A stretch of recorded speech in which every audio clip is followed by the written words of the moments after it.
The name's Dubois, Blanche Dubois. It's a French name. It means woods, and Blanche means white, so the two together mean white woods. Like an orchard in spring. You can remember it by that. See, I don't like realism. No, I want magic. Yes, magic. You know, I try and give that to people. Misrepresent things to them. I don't tell truth. I tell what ought to be truth. How many people know you for who you really are? Better yet, how many people know you for what you present to them? We hide our past, our secrets, our abuse, our anxieties, our identities within. Because it's easier to escape reality when we can fabricate our own. A Streetcar Named Desire by Tennessee Williams. See, I was never quite hard or self-sufficient enough. When people are soft, well, soft people's got a shimmer and glow. They gotta put on soft colors, like the colors of butterfly wings, and put a paper lantern over the light. It ain't enough to be soft. You've got to be soft and attractive. And I'm faded now. And I don't know how much longer I can turn the trick. But I bought nice clothes, and I'll wear them, and I bet you're hoping that I'll go put up in a hotel or something. But I'm not gonna put up in a hotel. I've gotta be near somebody. I've gotta be with somebody. I can't be alone. 'Cause, as you might have noticed, I'm not very well. Did you know I haven't put on 1 ounce since my sister left Belle Reve? Yes, I weigh the same I weighed the summer that Stella left us and Father died.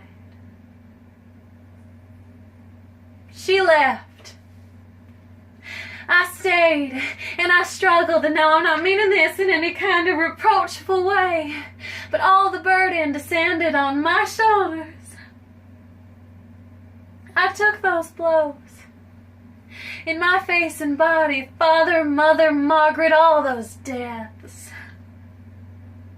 And Stella came home just in time for the funeral. Funerals are pretty compared to deaths. Funerals are quiet. But deaths, not always. Sometimes their voice is hoarse, and it calls out to you, and they say, "Don't let me go." And sometimes even the old say, "Don't let me go," as if you were able to stop them. But funerals are quiet with pretty flowers, and oh, what gorgeous boxes they pack them away in. And if you weren't at their bedside the moment they were screaming out, "Hold me," you never would have guessed there was a struggle for breath or bleeding. And now, Stella's trying to tell me that I let the place go. I let the place go. Well, where was she? In bed with her Stanley. Now I know I do a great deal of fibbing. After all, a woman's charm is 50% illusion, but when a thing is important, I tell the truth. See, sorrow makes for sincerity, I think. You show me one person who's never seen any kind of sorrow, and I'll show you a superficial.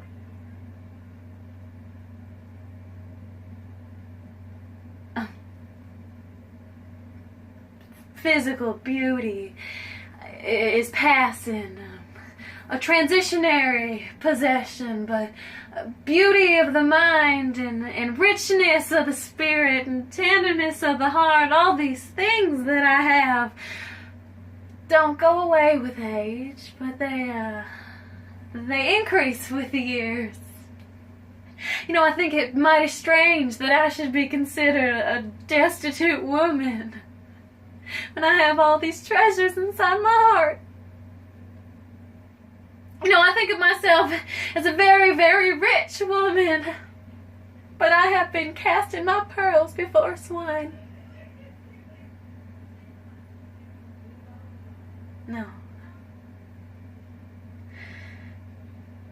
He was a boy. Just a boy when I was a very, very young girl. When I was 16, I made the discovery.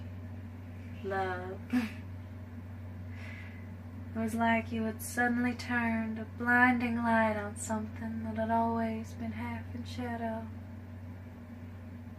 That's how it struck the world for me.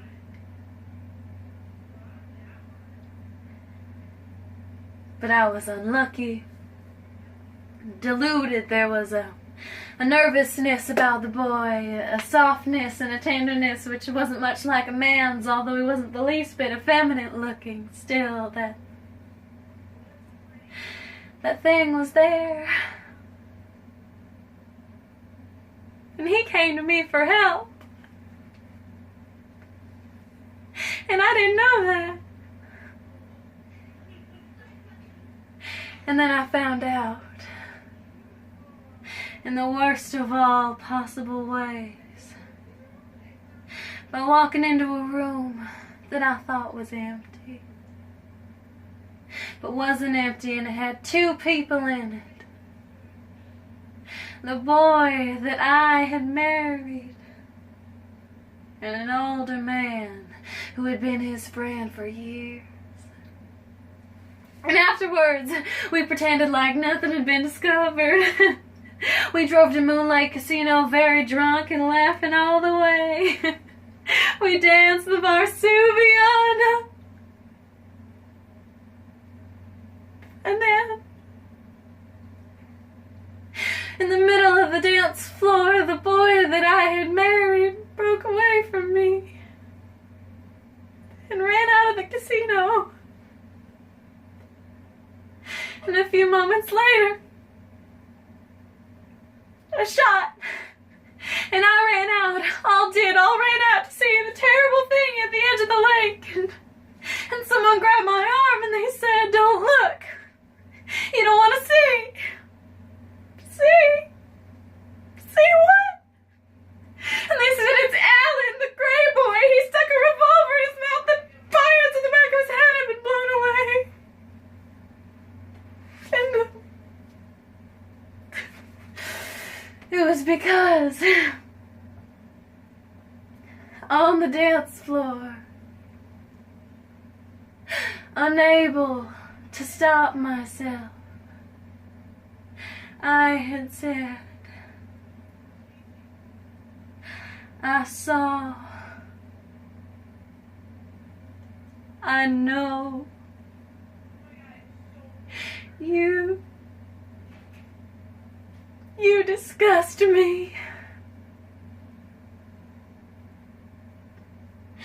And then the light that had been turned on in the world was turned off again. And never has there been any light since that's stronger than a kitchen candle.